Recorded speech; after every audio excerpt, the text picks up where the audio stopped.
Welcome to episode 46 of the Catch Up Podcast, the number one podcast where you feed your curiosity, number one podcast on health, wealth, and creativity. Today, I have a special guest, Alvin Avelar, or a returning guest, actually, from season 1. What's going on, my bro? Nothing much, man. I'm just honestly in admiration right now. Yeah? Just with everything. This is dope as fuck. It's like night and day after 1 year. No, straight up, man. We're in the basement before, and now we're upstairs. Yeah. I mean, granted, because the kids aren't here. So Hey, we're moving on up. yeah, literally moving on up. Next time, we're going to be in my son's room, which is upstairs. And then 3 years from now, we'll be on the roof. Straight up. 5 years, we're going to space.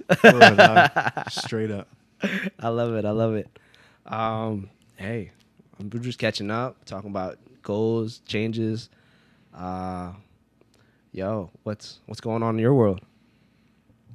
As far as right now, what I have going on, training wise, because we touched on that last time. Yeah, functional patterns. Yeah, really focusing on myself right now. Okay. I didn't open the gate or open the or even flirt with the idea of going back to a commercial gym or even taking on new clients, only for the sole fact that I have entirely too much. I'm not going to say I take that back. I just have a lot going on. Okay. At the moment. And just really studying the craft more and experimenting on myself. The craft of fitness or what? Yeah. Okay. In that aspect. Yeah. Taking the time to really dissect what's at hand, flirt with ideas that I never would before. Okay. And really just sit there and just take the moment to take everything in, listen to others' opinions, and just like you normally would do with anything and everything, take the good with the good and the bad with the bad. Okay. What's currently on your mind, like curiosity-wise? Like, what's like your biggest thing that you're like focusing on in terms of like, I guess, personal growth? Could you say? Outside of that? No, just on that. Like, so you said you were trying to learn people's perspectives. Like, what's the thing that's on your mind right now? It's like, oh shit, I gotta dig deeper on that.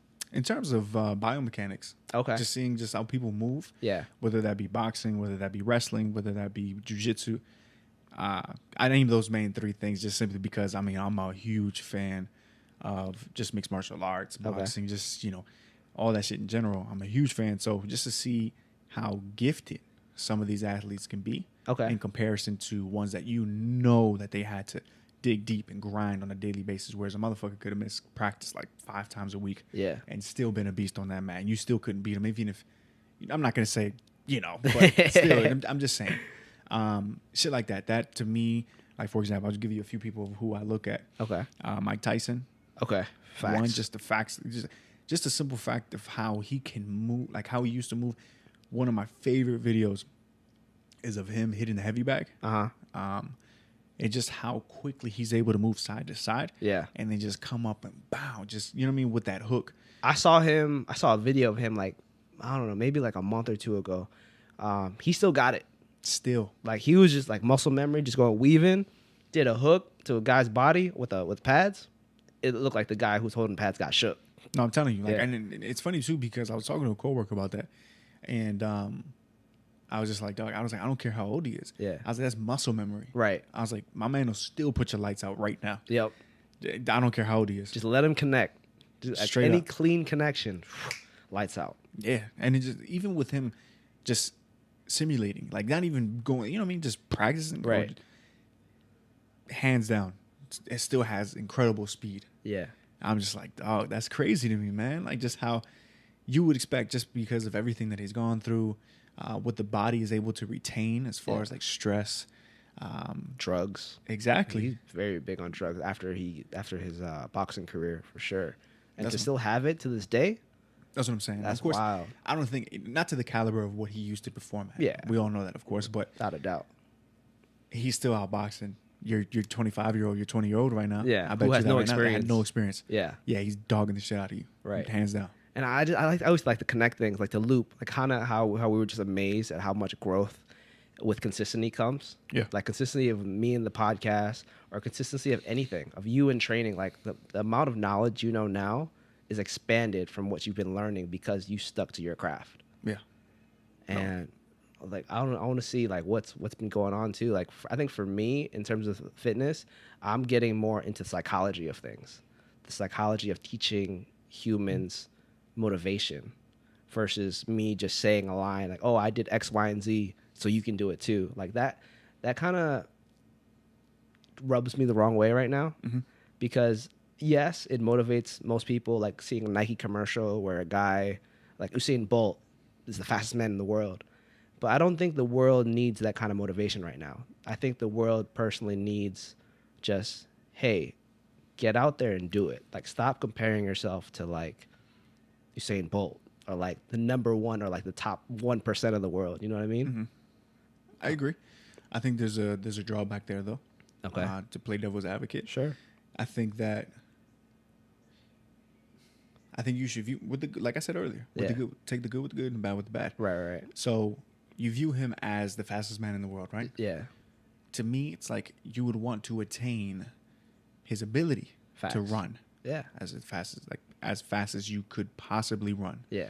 Now we all know, I'm not tall at all. I'm 5'5". Yeah. So with that said, he has much more advantage than both you and I do. Right. To cover much more ground. Yeah. In a smaller amount of time. Yeah. So with that said, it's like, but what can I do to physically change or alter my mechanics to reflect yours? Right. But I also understand where you're coming from, because it's almost to say you should try to attain what's perfect. Yes. In the human eye. Yeah. By any means. Right. And if that means degrading yourself or I like to say humbling. I mean, but it's all in the perspective at the end of the day. Facts. Because I could say I've had to degrade myself and tell myself I'm a piece of shit, and I've told everyone else around me the same thing. And they might not be in the same position that I am mentally. Yeah. That person could have just gone through a divorce. Right. Could have just contemplated suicide. Yeah. And I'm telling them, you're a piece of shit. Yeah. Because you're not trying to run like Usain Bolt. Right. What? Like, there's a time and place for everything. Yeah. I feel like delivery is the most important part of one's conversation when attempting to deliver motivation or just a message alone. Yeah. I'm really big on communication. Yeah. Like, I think I've learned this from like past relationships specifically. It's the way that you personally think and the way that you present it could be like, with all good intentions, be perfect in your head, but another person will see it differently no matter what, if they're not in the same world or, but I think the biggest thing that I want to say with my whole biodome right now needs just motivation to push forward rather than be complacent right now. And I think right now too, I resonate more with males because I am one. Sure. Yeah. And it's to think like masculinity right now. And I think I'm attacking the world, or at least the masculine world, differently right now, because I'm getting everyone in through like lifting to being like machismo, strength. But as soon as I get them into the gym, I start talking to them about like just personal growth and small progressions versus you're going to lift more than that guy or trying to be better than each other. Like, we all can win, but how can we all win together? You know what I mean? I completely understand. I feel like for me, and I preach this a lot, because I think this relates to any aspect in life, just the comparison aspect of anything and everything. Yeah. For the simple fact of, I can sit here and say, I can lose, and this is what I touched on earlier, I can lose complete gratitude because of comparison. So, for example, if for whatever reason, I'm not satisfied with the home that I'm in now. Yeah. And I take a look at my boy, and I'm like, man, he just bought a house in Potomac. Right. And, 6-bedroom, 5-bedroom, so on and so forth. Yeah. I completely lose focus of what got me here in the first place. Or just a simple fact, like I said, just gratitude alone, for me, man, just goes a long way. And like I said, that easily relates to what you just said. Individual comes in to the gym, let's just say his confidence is shot. Yeah. And his first thing is, I don't look like that guy. Right. I don't lift as much as that guy. Why are you comparing him? Why are you comparing yourself to him in the first place? Yeah. Because you feel the need to? Or is it because of what's happened to you, the previous traumas that have happened in your life? It's a psychological aspect. Yeah. Like you said, when you said that you've been focusing more on that. Yeah. I have a mentor of mine. I mentioned him in the last one that we did. Adam Lowry, Cognitive Rampage. From Florida, right? Exactly. Yeah. He's played a huge role in my life. You still connect to him to this day? Yes, to this day. That's dope. To this day. And I admire the man, and we speak on a monthly basis, a weekly basis at times, just about anything and everything. If anything, it's funny because he's actually pursuing, well, not pursuing actively, I should say full time, but stand up. He's done comedy. Okay. Yeah. So, and honestly, from going from that to that, I was like, really? I was like, when he told me, he was like, yeah, man, I'm gonna do a stand up. I was like, what the fuck? I was like, yo, and it's not even be funny or fucked up. Yeah. I didn't view him to be funny at all because he had never taken that lane. He never showed me that side of him. So when he told me that, I was just like, what? Like a therapist in your mind. Yeah. Your mind tells you someone's serious. They're sitting in their chairs. Well, tell me how you feel. You know what I'm saying? To take it to a stage, it's like, nah, that's not you, man. But I'm not going to lie to you, not to cut you off, but I kind of want the same lane. And the reason why I can explain that is because comedy has been, without a doubt, to my knowledge, the best way of communication, because it gets the point across without malice, if you could, I remember you said earlier, like, oh, you're a piece of shit. If I say it in a certain piece of way, like we were just laughing, like you just spilled water or something, like you're a piece of shit. Yeah. Just by my tone and the context of what happened, like you'd be like, fuck, yeah, you're right. Yeah. No, versus someone saying it directly to you, like with no context, like, hey, you're a piece of shit. Like, why would you say that? You know what I mean? So I have a true affinity to people who are in comedy, to be like to me, Kevin Hart. Kevin Hart was a big influence on that to me too. Like for him to not do I think it was the Grammys or something. I know he did Oscars, I believe. The Oscars, yeah. He turned it down just because of I think it was politics at the end of the day. Infidelity, but that was like his thing. But at the end of the day, he accepted it.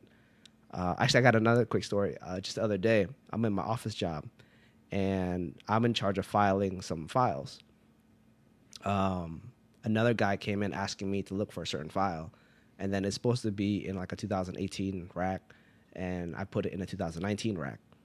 And I think he asked after I found it in the 2019 rack, it's like, oh, I wonder why it was over there. And I just immediately said, yeah, it's probably my fault. I probably put it there. And then as soon as I said that, he was like, yo, I appreciate a man who can take hold of his mistakes.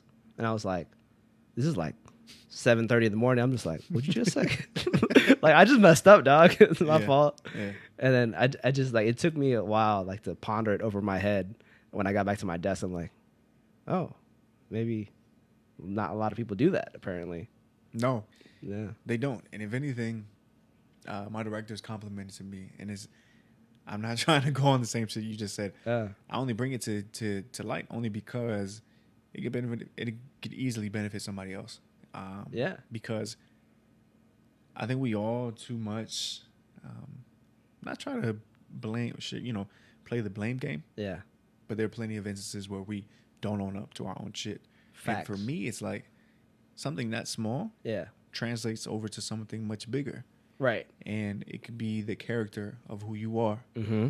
And you don't want to own up to it. You're going to continue to be the same piece of shit that you were the day before. Right. And you're going to continue to be that until you can fully own up to the man that you are, the woman that you are. Yeah. And realize, you know what? It's not everybody else around me. Like when people were like, man, I don't know what's wrong with such and such and such. Yeah. And it's the same story every other week. Yep. I'm like, you're not, something's not adding up, dog. Yeah. Like you're just completely stupid at this point. Like it's not everyone else. It's probably you. Yeah. And I'm very quick to point that out to individuals. How can I put this? To people that matter to me most. Okay. Your close family friends, you'd say. Yeah. Yeah. But even if sometimes there are instances in which they don't have to be the closest to me. Okay. For me to point that type of shit out. Yeah. Because it's like, even if you're not directly affecting me, I know that you're friends with a good friend of mine, and you're a Cancer. Oh. So ultimately, you're going to find your way into the way that they think, the way that they feel, and the way they behave. Yeah. So for me, I'm like, I'm going to try to stop you dead in your tracks. Yeah. By any means, but I'm not, on the same token, I'm not going to lose sleep over it. Okay. So that's sometimes my approach. I'm not going to sit here and say, "Oh, I'm fucking battling everybody that I come across that I see that with." No, that's not the case. Okay. I mean, let me give you a story too. This makes me like my brain work. I was telling you I posted up a meme about me and 3 dragons. Mm-hmm. Me being in fitness, being serious. Me in fitness, and that's serious. Me in business, being like hating my real life personality because it's like really silly. I bring that up to say, oh damn, I kind of just went blank on that one. I got you, man. Damn. I was about to say we can come back, man. What did you just say? It was on me. I was talking about like addressing people. Okay, pressure. All right. So the business part of me, whenever I do like a business consultation, like I've been helping a lot of people just finding their voice, and I think right now I'm calling it branding. I got you. All I do is pressure people. Okay. So it's kind of like imagine you as a fighting coach or like mixed martial arts coach. All you do is keep applying pressure to see what they do when they're actually tired and fatigued, because that's their true self. And to earlier what you said, it reminded me of another quote, like to be cheesy and shit. It's like how you do one thing is how you do everything. It's very true. 100%. Exactly. So whenever I talk to somebody with these big aspirations about they want to start this like fitness company or they want to start this multimedia company, I was like, okay, really? All right. Now I want you to talk to that guy right there. He is in your demographic of people of what you know what to do. Let's see if you have the balls just to even talk to that person to see if you want to help them seriously, or rather you just want to help yourself with your own financial goals. And more than often than not, they fall off. But I will not stop helping them, because over time I'll see them, because of that just talk or that confrontation, whether it's positive or negative, how they view it. It's just another experience for them to grow as a better person. It is. And my father taught me one of the most valuable lessons that I still preach to this day. Yeah. That what you just said, as far as how you do one thing is how you do everything. Yep. And I remember getting my first job. And when the age came, it was like 15. I think you can get your first job or whatever the fuck it was. 13.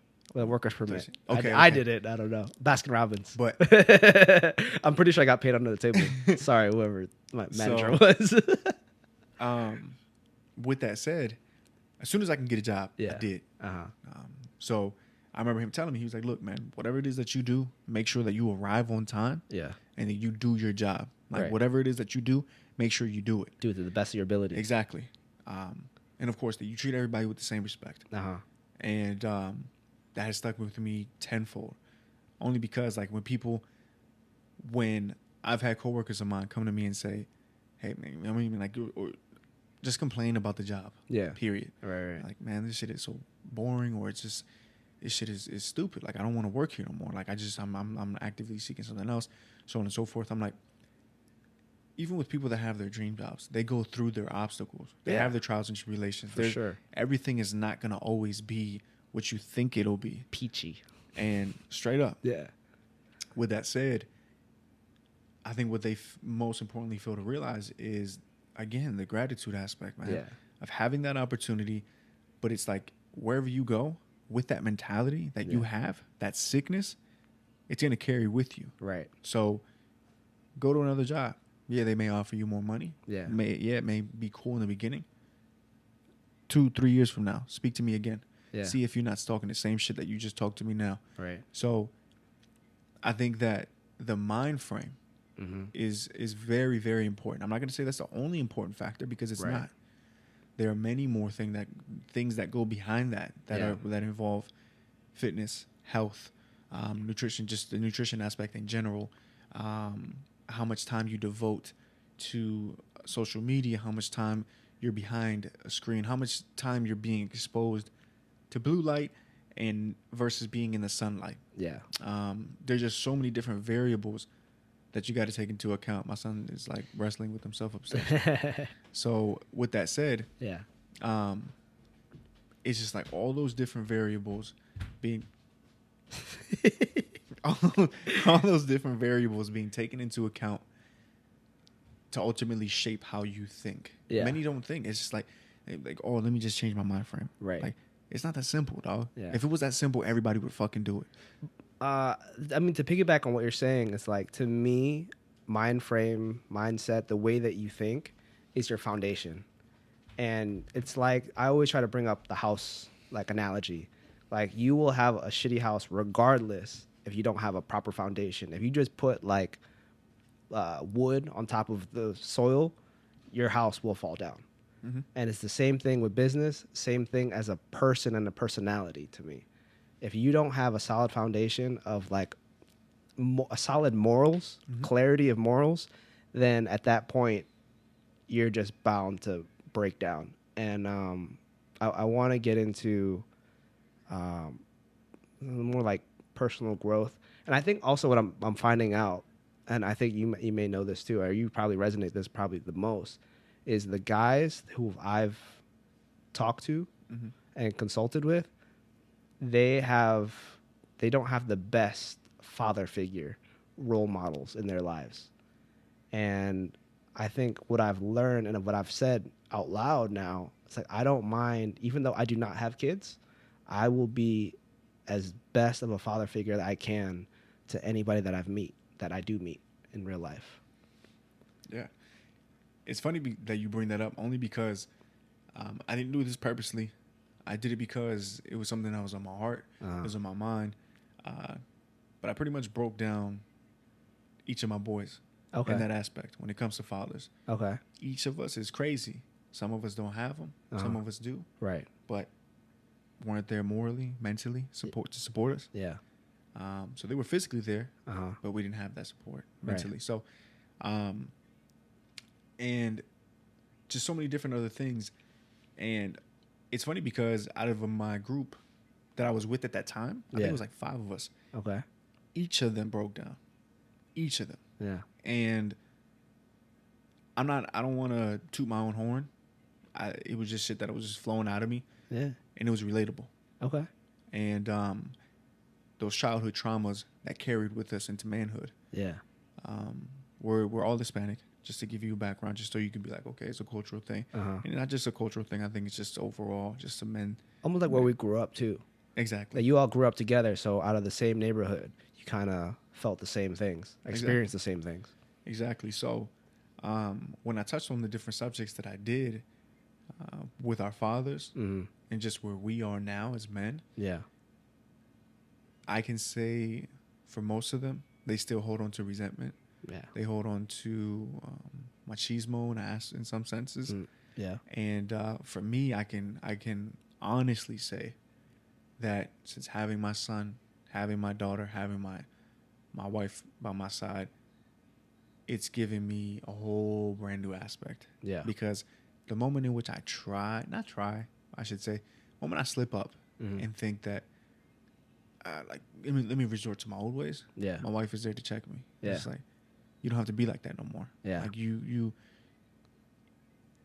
can talk to me. Right. And just talking alone, dog. Yeah. Does miracles for the mind. Yeah. You feel incarcerated. You feel like the weight of the world is on your shoulders. When you keep stuff inside. Exactly. You feel like your chest is caving in. Yeah. Like you can't breathe. Right. Every which moment, everywhere you look, you're suffocated by this. Yeah. And you're a prisoner of your own mind. Right. And it's unfortunate that so many of us have had to go through it. Yeah. But it's also a fortunate event that has happened to us, or events that have happened to us that led us to this point. Yeah. For some of us, not all of us. Right. Because most still think the same. Yeah. And for my son, it's crazy because now it's a normal thing for him to say, for him to hear me say, I love you. Right. Whereas with my father, most of us, we probably can count on our hands how many times we've heard it. Yeah. So with that said, he's completely exposed to a whole new world, a world that I never saw. So it's beautiful, man. And I commend you and I respect you and I hold you in high regard for even saying that, because when you say that, I now hold you responsible for that. Right. So if ever I'm not, calling you out, but in a sense I am. I'm holding you accountable for what you just said. Right. Because it means a lot to me because I have a son. Right. And I've been in a position to where I've kind of somewhat been a father figure to others that, even if you're same age. I feel like I found myself in that same position. No, I swear to you, a really good friend of mine even told me that. Yeah. He's like, man, you like a father to me. Yeah. And when he said that, I was like, that shit took me so back. Yeah. Because I'm like, all I'm doing is trying to replicate what I didn't have. Right. And with that said, it means so much to people, and it kind of gets me into another point that I wanted to speak on, which was having the decency to ask your fellow man, is everything okay? Yeah. But actually taking the time to either, as a last resort, as a last resort, phone call. Okay. First resort, meeting them in person. Right. The reason I say that is because when I talk to you personally now, and I ask you, is everything okay? Yeah. I don't know you entirely too. I don't know you for 10 plus years. Right. But I can most certainly tell if you're bullshitting me. Yeah. Only because micro expressions that you make with your face. You're really good at reading body language. Exactly. Not everybody is. Yeah. But again, it doesn't have to be rocket science. Yeah. But that's what I'm saying. If you get in front of a person and you do it more and more, you'll start to realize, okay, this person did this and they were lying. So it's just the decency, bro. No. I agree. I'm just gonna say on my perspective, from me consulting people, the issue is most people are non-confrontational, so they don't even want to be in this position where we're face to face and where someone can be read, and that's where the world of social media, where they'll text you whatever, say, hey, you good? And then you say, yeah, I'm fine, and then like, all right, on to the next one. It's the same thing when I think about Instagram or like Facebook. All you do is scroll through your feed and like, okay, this person's doing that person that. They're doing good. But they don't realize the person behind the screen may not be good at that certain point in time. Most of them are not. Yeah. It's bullshit. Right. And it's a contradiction.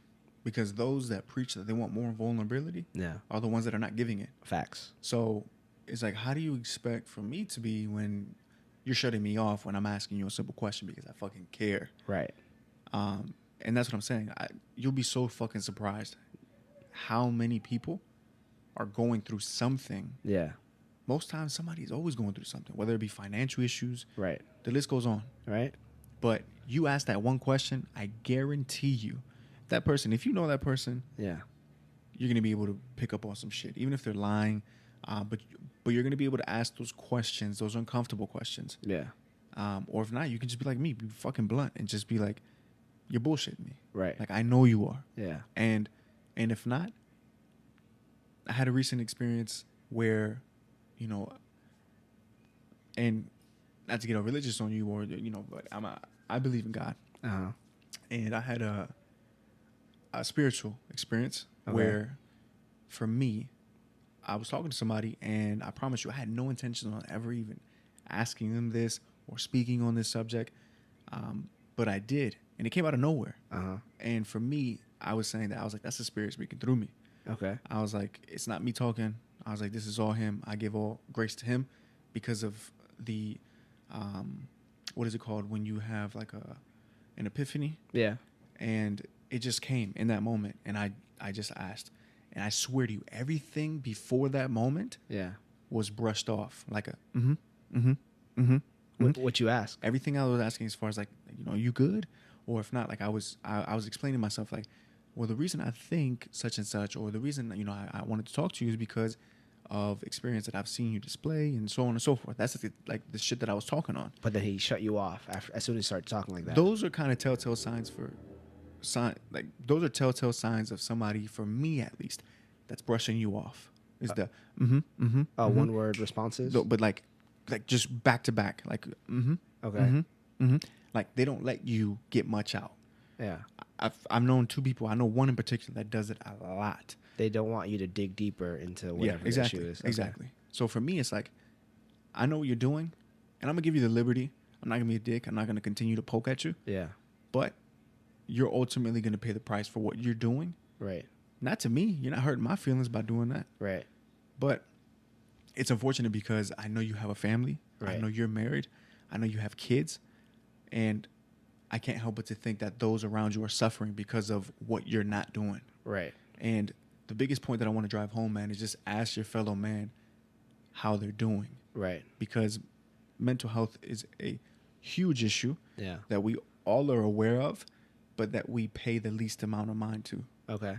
And the reason I say that is because a lot of people are quick to go to social media and say, man, I'm anxious right now. Or, you know, or I suffer from anxiety, or I suffer from depression. Like, not to call anybody out, but it's almost used as a cop-out. It is. And that's what's making it an issue, a bigger issue. Mm-hmm, mm-hmm. And they almost feel as though they're helpless, and it's a cry for help, essentially, when you take it to social media. But they don't even want help. That's the issue.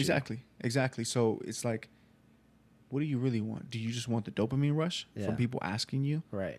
And you want to feel attention. Like, yeah, exactly. Attention. That's what it is. Yeah. Let's not beat around the bush. That's what it is. Yeah. So for me, it's like people aren't taking the right approaches. And this isn't, when I say people, I'm speaking on past experiences. This was me in the past. Yeah. This isn't me just fucking pointing the finger and acting like I'm on a high horse and like I've never done that before. Yeah. I've done that multiple times to the point where it got me to a point where I never wanted to come back. Yeah. So pretty much it's just like, when I speak on shit, I speak on it so passionately. Yeah. Because I've been there. Right. And I'm not sitting here feeding you some bullshit lies. I'm putting out relevant content, or I'm putting out, fucking heart-to-heart conversations because I mean it. I want to take that time with you to fucking make sure that you're okay. Yeah. Because at the end of the day, if you're not, that's ultimately going to transcend to the people around you. And it's going to come back to me. Okay. Yeah, because he's in your circle. Exactly. Or she. So, not for one moment do I want you to feel like that. And granted, I know everybody has to go through their down days. Right. Everybody has those. Yeah. And that's okay. But it's a matter of how you get back to your regular self, back to, homeostasis. Exactly, balance. Dog. I swear to you, I was just about to say that. We're on the same level. But let me give you a solution, or let me say my personal solution to it. And it's something that I've been doing recently that I've gotten mixed responses, but I feel like it's all for the better. I think the personal issue when someone asks somebody else, would you say, how are you, or how are you doing, or are you good? Everything okay? Yeah, is everything okay? I've stopped saying how are you to people who ask me how am I, if I don't have the time to actually go deep with it. So people have learned to either respect my time, or to realize when I do ask a question, or when I do speak to them, something valuable is coming. Tell me what you think about that as a solution. Can you give me an example? So I'm in my office. Mm-hmm. All I really want to do in my office when I first get there, I want to sit down. I want to get comfortable. Mm-hmm. I want to settle in. As I'm walking past somebody, I say, all I say is good morning now. Mm-hmm. But previously, I'd be like, oh, hey, hi, how are you? And then I would hear good. And then they would ask me back, hey, how are you? Or how about you? Good. But then I also realized that is the fakest answer I've ever heard. Like, okay. Until maybe a couple times, I would get maybe like, oh, I'm tired. Like, okay. But then I know if I don't have time, I just need to go to my desk. I need to clock in, or I need to do work as soon as I get to work, that I don't have time. Like, I would love to dig deeper and talk about whatever's going on. But to me, it's almost disrespectful to like ask someone how they're doing and not let them vent. Understood. And yeah, so I just stop. To touch on that, I think that there's a time and place for that. What do you mean? As in cordial? Being cordial with just asking? Yes and no. The reason I say no is meaning that there's a time and place for that. So, for example, I make it a priority, and I can say that blessed in that aspect that I can pick up on people. Yeah. And pick up on just their body language and just their tone of voice to where it'll distinguish whether or not I take the time or I don't. Okay. And that's just having a fucking heart. Yeah. You know what I mean? So I have no heart. No, it's not to say that, because you know what's funny? Yeah. To touch on what you said as far as saying the generic response of good, or the, you know, fine. Yeah, exactly. Yeah. I don't. When people ask me, yeah, I give you the genuine fucking answer. Right. I swear to you. Even with people you don't really know? No. Okay. I haven't. Yeah. And I'll be honest with you. Okay. I don't. I don't give them the honest answer because I don't know them like that. So I take that back. I'll say this. I'm genuine with the people that mean most to me. Yeah. So with that said, there you go. And that means coworkers or whomever, because before I wasn't open to book. Now to an extent I am, meaning that if I'm not good, like, I'm really not. Yeah. And they'll ask, like, you know, what's wrong?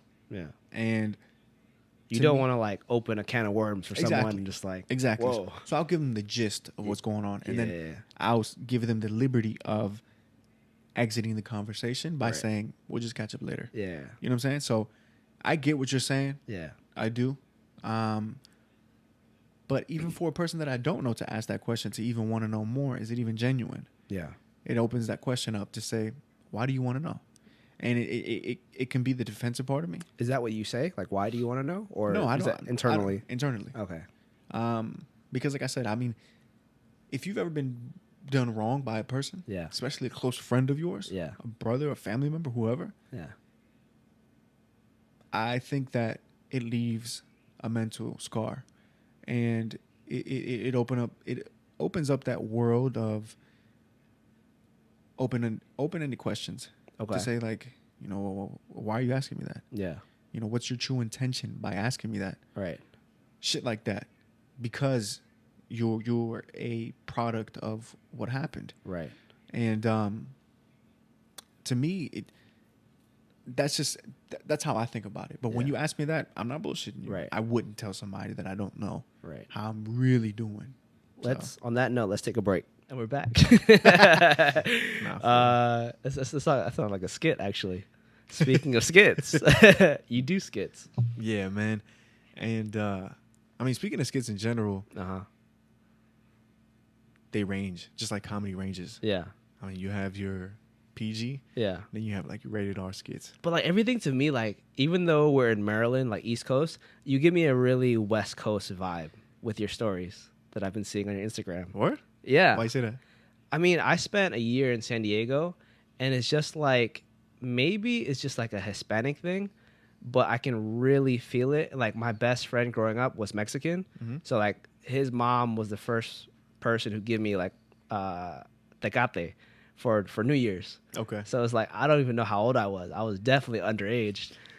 But it just to hear the stories about, like, chanclas or just get beat, that kind of like, that really hit home to me too. It's like that reminds me of a lot of things, but especially when I was on the West Coast, how open people are to talk about that kind of stuff.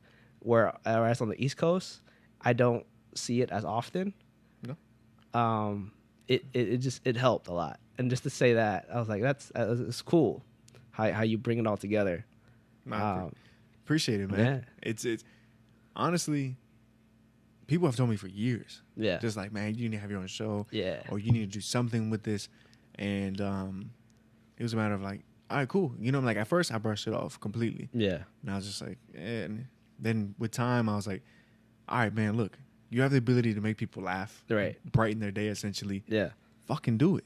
You know what I'm saying? Like, it's not even going to be a matter of, all right, cool. You know, how many followers can I get? Yeah. Or how many, you know, people can I make laugh, or so on and so forth. Yeah. Because I feel like once you lose sight of what's most important, even if it's one person, I lie to you not, man, that shit makes the difference. Yeah. It really does. Because I feel like, in my opinion, once you start to focus on, you know, your numbers, period, when it comes to social media, you just completely lose sight, and you no longer have, and I say this so often because I want to touch on it after. Okay. Which is gratitude, period. For the gift that you have. Right. And of course, not everyone's going to agree. There are people that watch my shit and they're like, dude's not funny, or that wasn't funny. Yeah. And granted, I know everything I say is not going to be drop dead hilarious. Yeah. It may make you smirk. Yeah. And, you know, or because I can guarantee you, we could put on fucking Joe Coy's most recent stand up. Yeah. And you may not laugh at everything he says. Right. You may laugh at the majority of the shit that he says, though. Yeah. But like I said, it's the genuineness of it that makes me do it. Because for me, it's more about, less about me, more about other people. But I think the biggest thing when it comes to comedy in general, whether it's skits or stand-up or whatever type of form of comedy it is, there's a little bit of truth to every single joke that is ever said. Oh, without a doubt. Like, no matter how dark it is, there's always an ounce of truth. Yeah, because it stems from somewhere. Right. And I bring that up, too, just because the people who don't get the jokes never experience that, or they're ignorant to that world or perspective.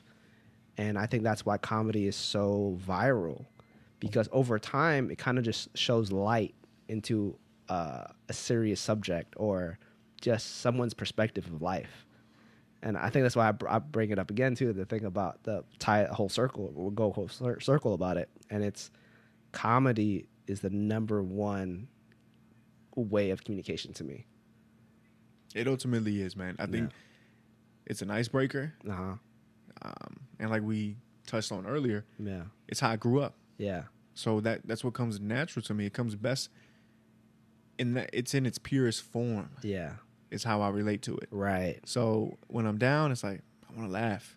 I don't want to sit here and sob about shit. Like, don't get me wrong. Like, I do, you know what I mean? If I got to let some tears out, I'm going to let them out. Yeah.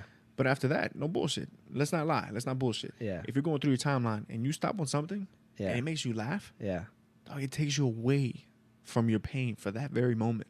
You forget. It's like you escape reality. Yeah, and then when you go to a serious swipe thing again, you're like, oh shit, I'm not in the best of. Yeah. I'm not in my best state of mind right now. Right. But again, for that split second or that split, 30 seconds, a minute, however long it was, you forget about what you're going through. Right. It takes you away from reality. Yeah. It's almost as like a drug. Yeah. People take drugs and they drink because they want to escape reality. Yeah. So I feel like comedy can be treated the same. Right.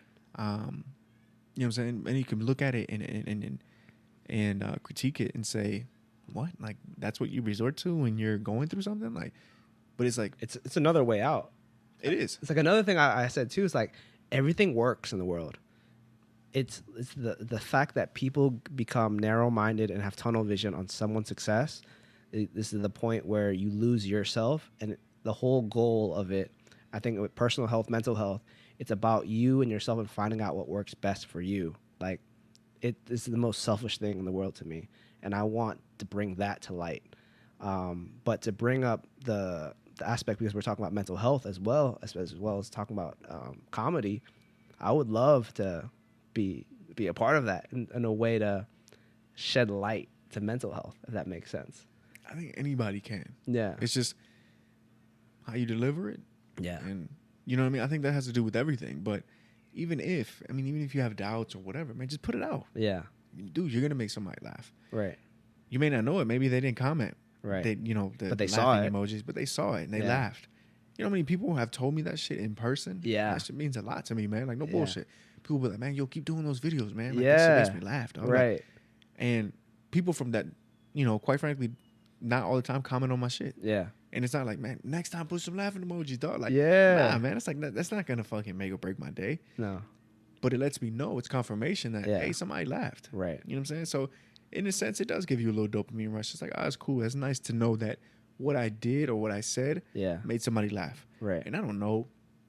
I don't have all the time in the world to ask each and one of my followers or every person that comments, hey, were you going through something bad today? And this turn your day around? Like, come on. And now I'm reaching. All right. You know what I'm saying? I'm doing it because I want to do it. Yeah. And I bullshit you not, man.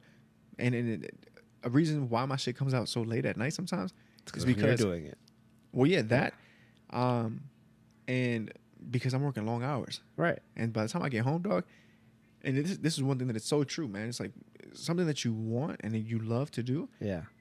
You're going to find that little bit of, strength or a little bit of motivation to continue to do it. Passion. No matter how, exactly, how tired you are. Right. And that's what I do. Like, no bullshit. I'm not going to lie to you. Sometimes I just got to pop some candy to lift me up because after my commute, man, I just want to come home and just fucking lay down, dog. Yeah. And these are sometimes after 12-hour, 13-hour days. Right. Not including the commute. Yeah. So, again, long days, but it's a payoff. Right. And no bullshit, man. It makes all the difference in the world when you're able to turn someone's day around. Yeah. And granted, I may not know the majority of the time, and that's okay with me. Right. But just the simple fact that you laughed today lets me know that you were able to escape reality. Okay. Yeah, it brings me to another thought, and I want to see if you think about this. And it's manifest destiny. I was telling you prior to starting the podcast, like I try to design my life so that everyone around me is like synergetic with my way of thinking, or like to make everyone else happy. Because I think similar to how you feel, the people around you are sometimes cancerous, but you still want to help them out. Yes, as much as you can. But from that, is that drive to make everyone around you happy, just because you are genuinely a good person. And you have to take that with a grain of salt. Yeah. Because the more you devote yourself, the more you put yourself at risk. For becoming the person that you don't want to become. Because I can only lend you my hand so many times. Right. Until you completely either burn that bridge. Yeah. Or you just don't learn. Right. And it's not my job to rewire a grown man's brain or teach him how to be a man. Or not just a man, just to be a fucking decent human being. Yeah. To have respect, to have manners. Right. You know what I'm saying? So with that said, it's like you'll burn yourself trying to help everyone. Okay. I've done it multiple times. Yeah. So I'm not just saying this because I heard it somewhere. No, motherfucker, I went through it. Right. I got the experience. Right. There's nothing beats experience. Yeah. And when I speak on shit, when I do, it's because I've been through it. Yeah. I'm not gonna tell you, oh man, like, you know what I'm saying, you don't want to join the gang because motherfucker, I never been in the gang. Yeah. But I know about the gang life. Right. Everybody can. Inform yourself. You know what the fuck goes on. Yeah. But again, it's like with me, like I said, I like anything that I'm passionate about. I've gone through it. Okay. I have the experience. Yeah. So, like I said, with the relating back to the skits, I grew up that way. Mm-hmm. My mom, you know what I'm saying? Like the way that she would deal with shit was through laughing. Yeah. My brothers, same exact way. Yeah. Only downside was we took a page out of my dad's book. What's that? Meaning that we didn't express ourselves. We took we kept everything in. Yeah. So it was like a balance. Yeah. But the other side would win. Like of us keeping it a catch-22 type of thing. Exactly. Yeah. And we would lose most times. We would lose that battle. Okay. No matter how much we laughed. Yeah. Because we thought this is how we have to be. This is a manly man. Yeah. Because that's what you were exposed to at a young age. Exactly. And I remembered I wanted to touch on gratitude. So for me, like I said, I've shared this with multiple people. Okay. And I hope that this helps someone that is either down or going through something that they feel like they just can't get through it. Yeah. Having gratitude goes such a long way, man. It really does. It allows you to take what you have into account. Yeah. Whether it be tangible items. Yeah. Or just relationships. Your state of mind, your health, shit like that.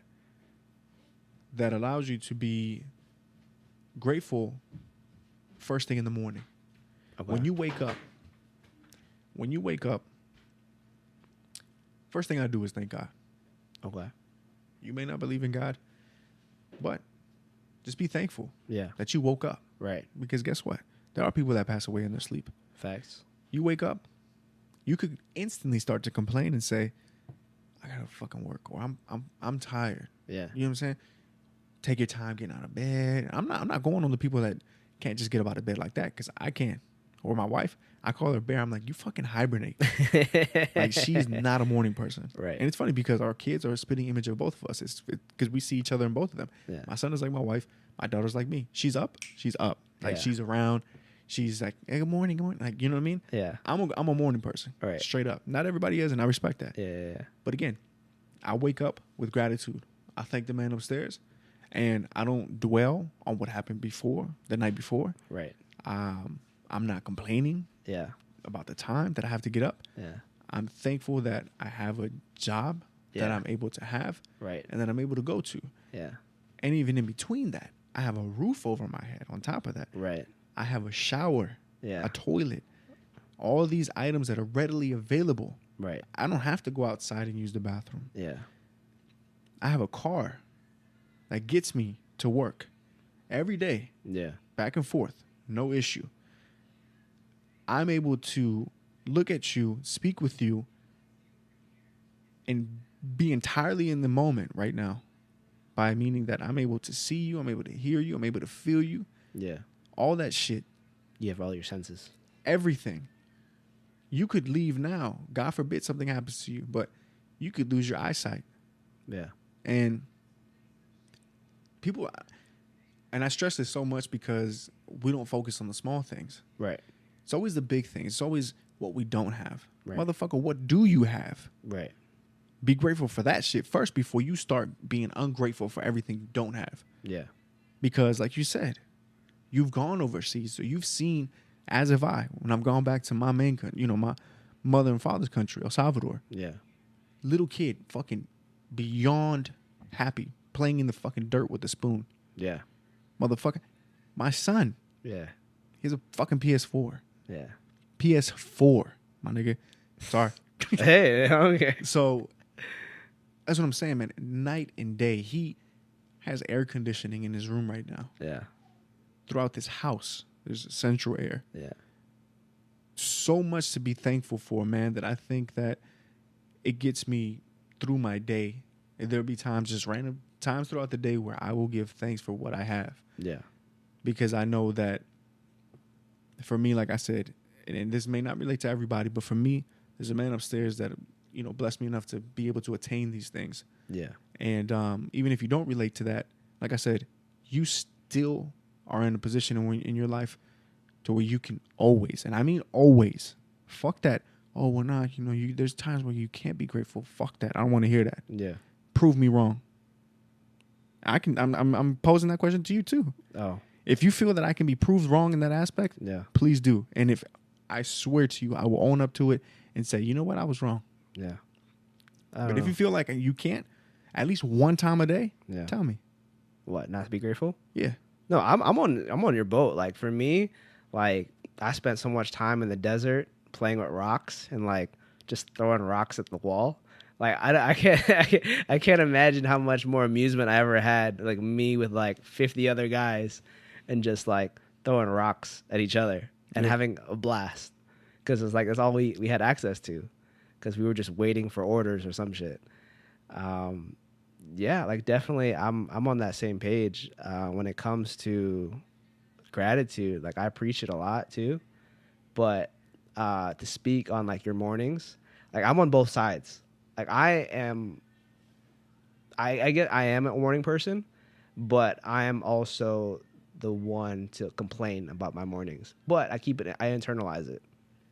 Because the first thing I do every morning, I wake up and literally I go from Rockville to DC. Sometimes I'm on autopilot.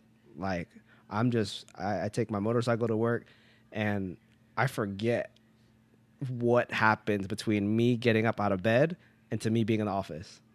But once I'm in my office, I pull out my notebook and I pull up a app on my computer, Trello, and I document or I write or organize my week. I do my week on Trello and I do my day on my notebook. And whatever needs to happen that day is written down. And then from there, I organize priority. And that's just like ingrained in me from now on. Because I know when I was in the military, I started off as a driver. So for me, I would have to wake up before my entire platoon, get the vehicles ready, and be ready to go. So once everyone wakes up, I'm already in my vehicle. I'm in my hole. I'm ready to drive. And then I would wait like maybe an hour, and then I hear like my staff sergeant and my vehicle commander telling me like, all right, we're ready to go. I'm half asleep, but I'm ready because like I did everything I needed to do. I like being ready for things. So when it comes to gratitude, like to me, it's just like I'm up, like I'm here for another day. I can make an impact on someone else's life, whether or not it affects me positive in a certain way. Because that's just me ingrained since the military, and I think I'm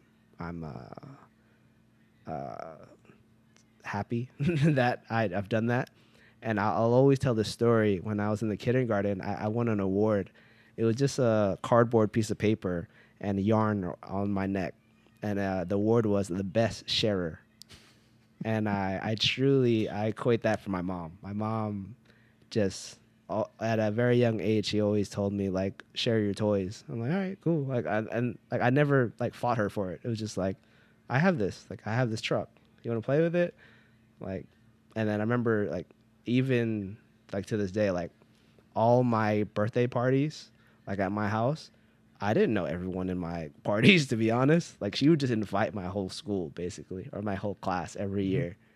And there was some people I really remember, and some people I'm like, oh, hey, like you were at my party, you were at my house, like when I was 5. And to the like, it's really eye opening to me, like to reminisce, to think about my past, and just because of my upbringing, it allowed me to become the person that I am to this day. Like coming from like divorced parents, and to see how love evolved and devolved really opened up my eyes to be a better person, and allowed me to be an independent thinker and push forward off of that. And I'm just thoroughly grateful that I have the ability to be an independent thinker, because I know how easy it is to become caught up with tribalism and to follow trends and society and the, like personal or not personal, like society thoughts. I don't know how we got here, but like that's my biggest thing. Yeah, gratitude. It's just I'm happy that I can think for myself, or I know a lot of. I honestly think everyone in the world can think for themselves, but they don't, and that's. I'm not gonna say it's my personal issue, but it's something I wish more people would do. I agree wholeheartedly, man. I honestly do, and I feel that depending on your circumstances, your environment, who you have around you, what you're willing to listen to and watch, will determine ultimately how you digest everything. Right. So, and that touches basically just on what you just said. And I just want to make something clear though. When it comes to gratitude, I don't fake the funk. Okay. Meaning that if I'm having a bad day, motherfucker, I'm having a bad day. Yeah. If I wake up sometimes, fuck yeah, there's days where I wake up, I'm like, I don't go to work. Right. Yeah. I wish I could fucking sleep more. Yeah. But it's just that moment. It's kind of like that small victory in the beginning of the day. Yeah. People, for some, it's making the bed. Yeah. For me, I'm not making the bed. No. Well, technically my wife's still sleeping, so. But still, I never made my bed, even when I was alone. That was a long time ago. Yeah. But again, she's told me, she's like, I feel accomplished when I make the bed in the morning. I'm like, that's good. Good for you. Yeah. I don't care. Doesn't make a difference for my day. Yeah. So, but again, I want to make that crystal clear, because I don't want to make it out to seem like, oh, well, this guy makes it out to seem like he's just fucking happy all day, every day. Yeah. Nah, fuck no. That's impossible. Yeah. You can't be happy every second of the day. Like, come on now. I want to get into from on the side of us seeming happy all the time or having a lot of gratitude. The other part of it that I've learned or realized, once you realize the people who are cancerous or who are negative in your life, you will feel the loneliest you will ever feel in your life. Because once I realized who was negative in my life, or the people who I didn't want around me for my future, I was so alone. I was by myself, and it sucked. And that was just through discipline, just to figure out who do I really want to connect to.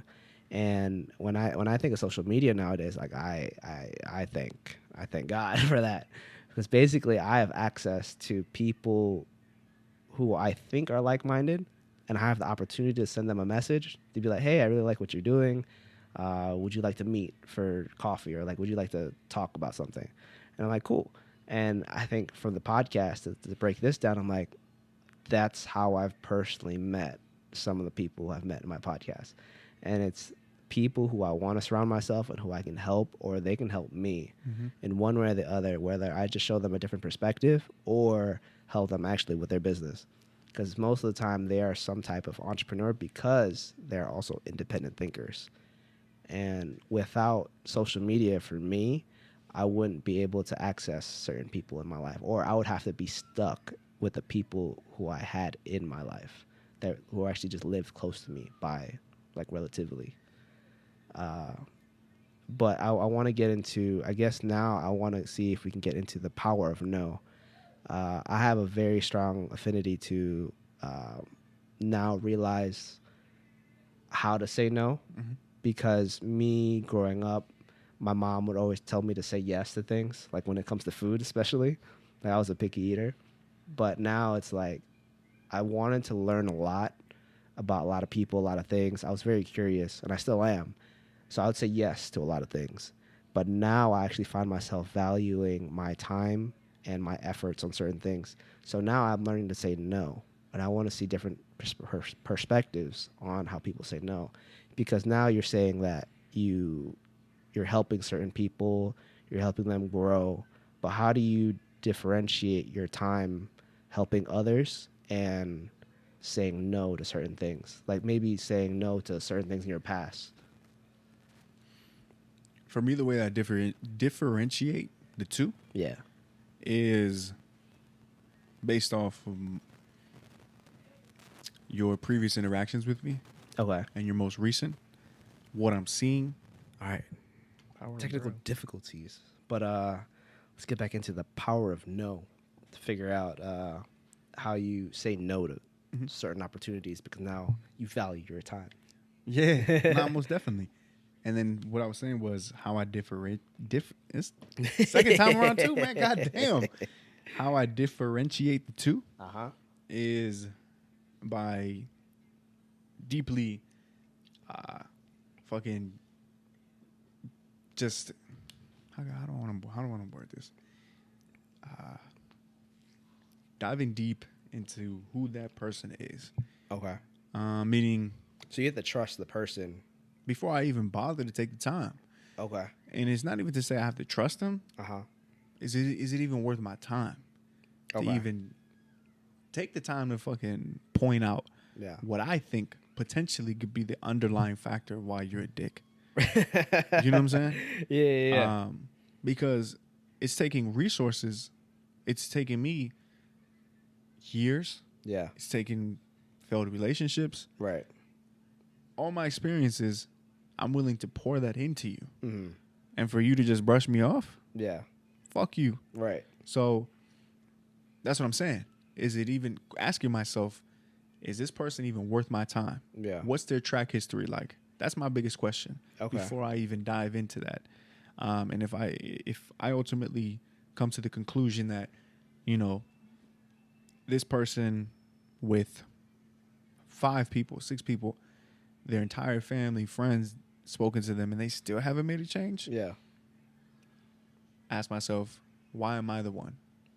Right. But even if I go through all those questions, and I ultimately come to the point where I'm like, I could easily just be like, I should turn this person away.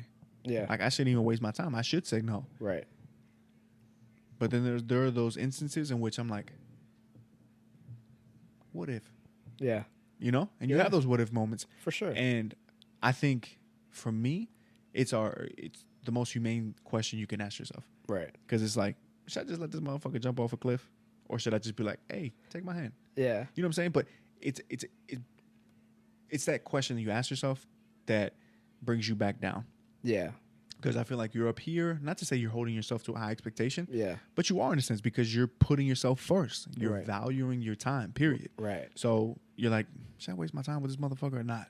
Yeah. So that's just how I view it. That's how I interpret things. That's Right. how I go about it, periria Yeah.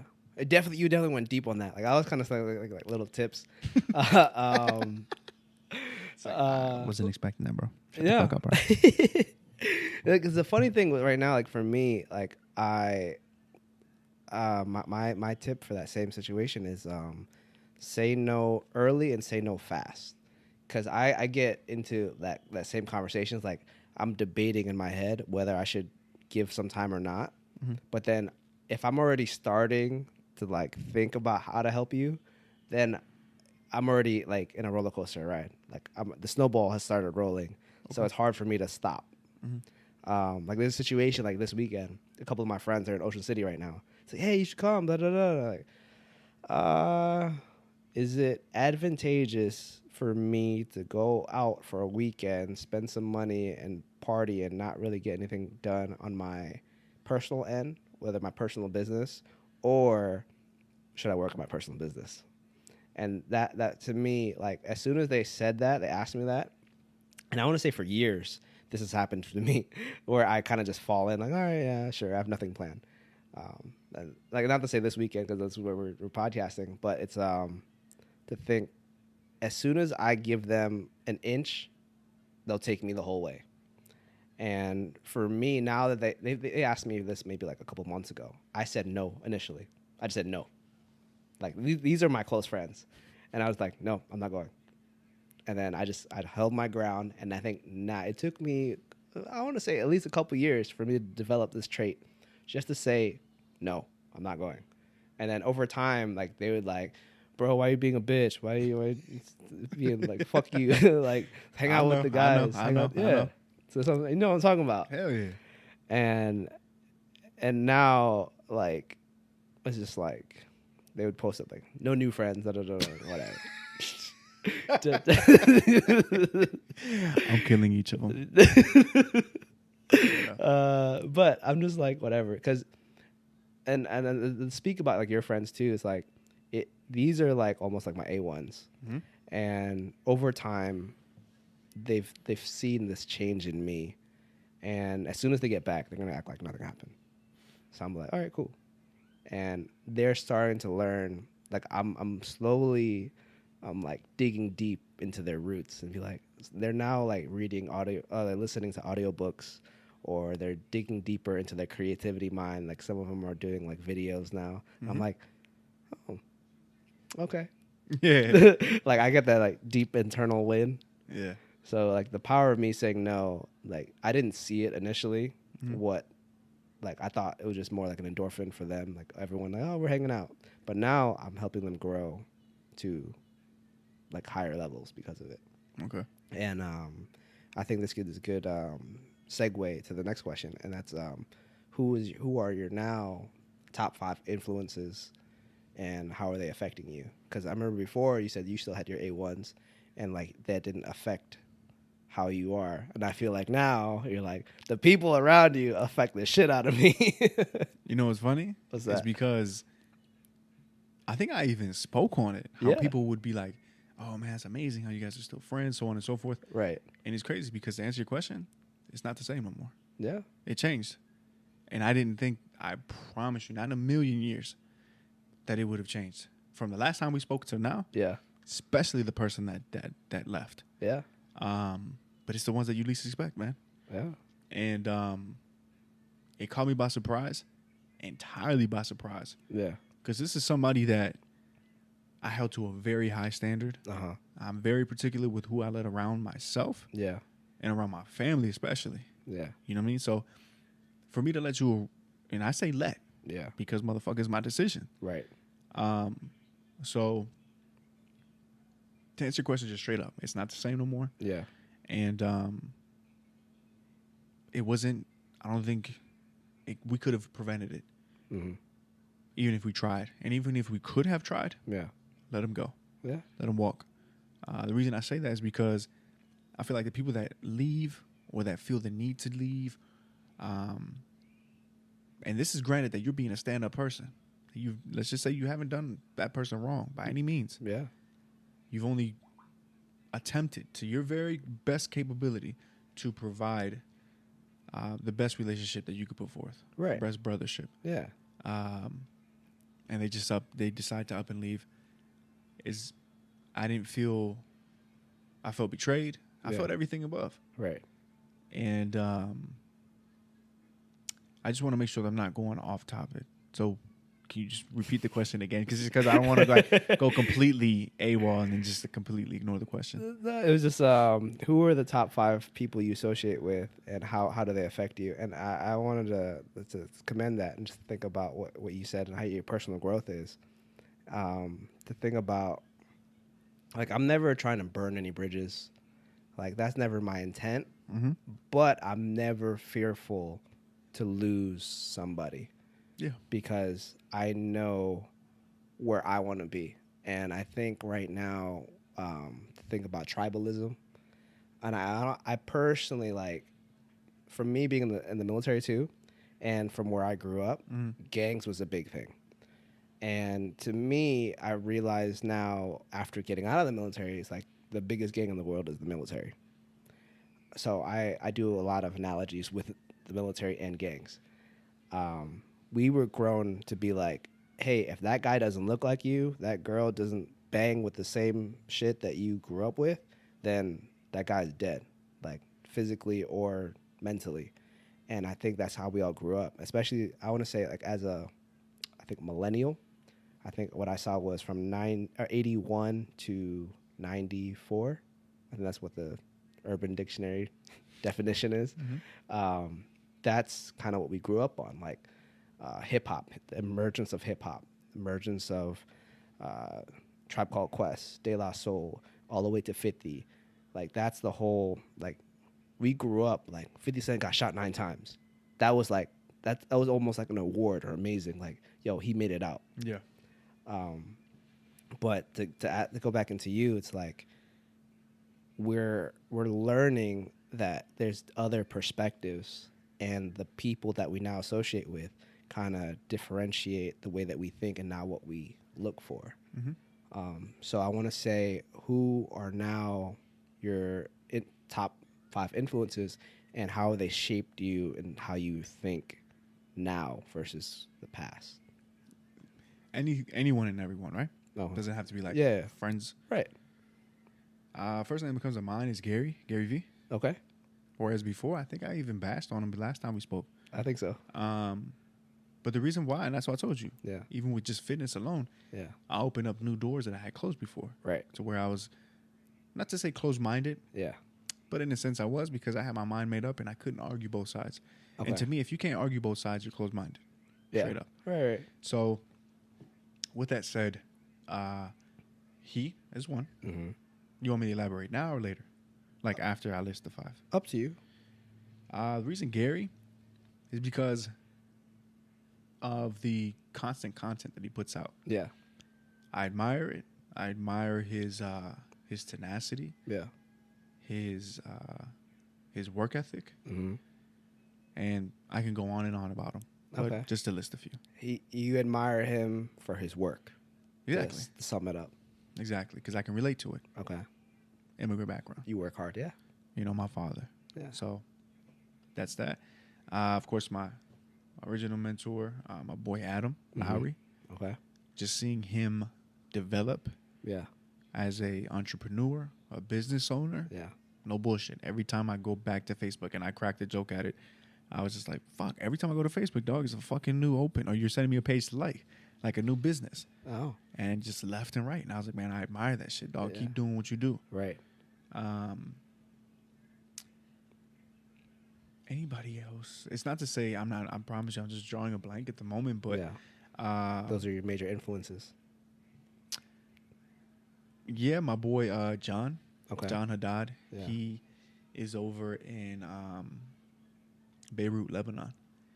And he also studies biomechanics. Okay. He's a beast, man. He's an OG in the game. The military, or why is he in Lebanon? That's just where he lives. Oh, okay. Yeah. So he grew up around here, though? No. It's just I knew him through social media. Okay.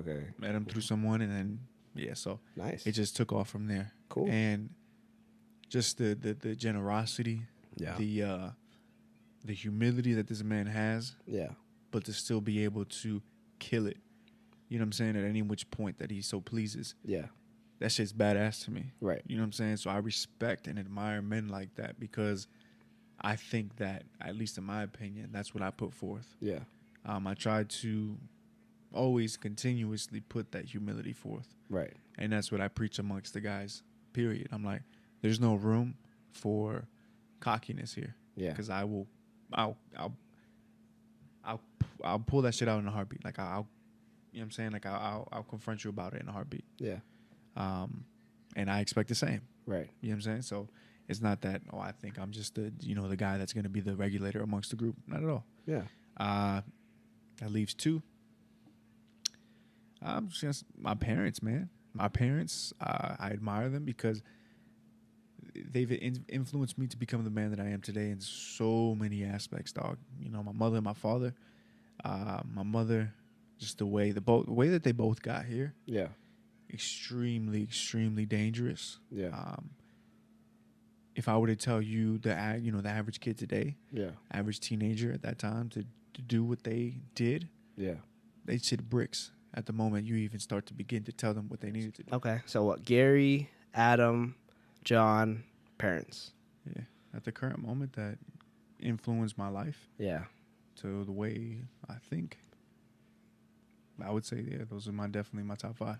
And to summarize my thought process in this now is most people, when they're developing, they only think very micro, and it's the people who they're actually associated with.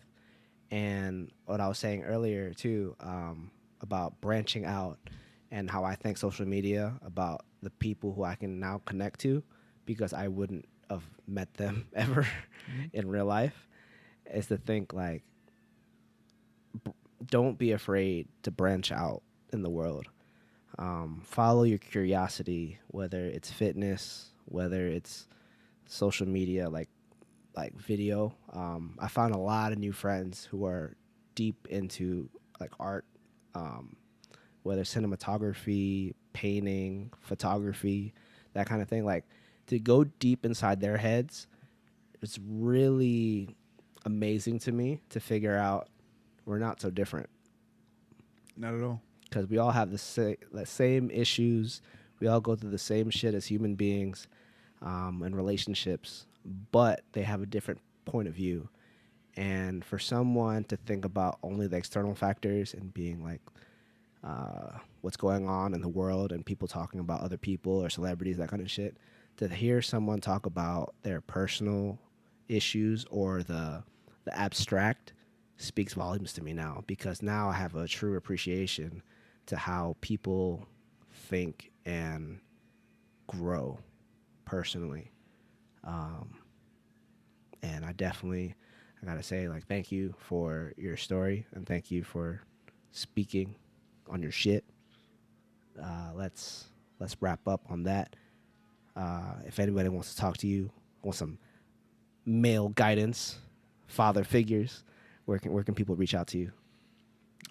Cameo at Cameo21. It's not spelled the normal way, so it's CAMIO. Okay. 21 _21 or just 21? Just straight up. Cameo21. IG. Yep, IG. Facebook is my name, Alvin Avelar, AVELAR. Yep. And those are the main two. Boom, boom, boom. Outside of that, but before we wrap up, man, I did just want to briefly touch, just real quick, what's that? On just support, man. And me thanking you for coming out here and doing this again, because even though you may not think it, it means a lot to me, and I'm sure for the other ones that you've done it with, it means a lot to them as well. Right. Because just having a genuine conversation like this, man, brings you back to reality. Right. Whereas with social media, we get taken away. Yeah. But with this is like this is human interaction, man. This is being a human at its finest, dog. So people need to see this more often. Like, that's one thing. I had another conversation previously with another podcast that asked, would you ever like sell out? I'm like, no, fuck no.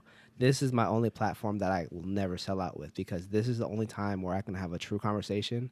And like, I will do like brand sponsorships, like say like, hey, this thing was sponsored by X, Y, and Z, but I will never change the way that I speak on this, because this is genuinely happiness to me. And I wish more people would have more face-to-face conversations. Nah, straight up, man. And just support. Yeah. Support those that you believe in, that you trust, and just support your friends in general, man. Yeah. I see it so often to where people will see shit and not repost it. I say this all the time. So many people commend me. Yeah. And I promise you, if I didn't have to say that to give an example, I wouldn't. But I just want to drive home the point that people have reached out to me and be like, man, I appreciate you so much for showing love, dog. Yeah. Like, that shit means a lot. Right. It means so much because it doesn't happen so much. It doesn't happen on a regular basis. And I get it. You may not like the fucking music. And if you don't fake it. Right. But if you do, if you fuck with it, man, repost it. Yep. For example, this podcast. I'm not going to just repost mine just because we did an episode. Yeah. Moving forward, I'm not going to fake. I don't think I've reposted any of your podcasts in the recent months. So I'm calling myself out. So but I'm owning up to it, though. Yeah, that's cool. And I will moving forward because I fuck with it.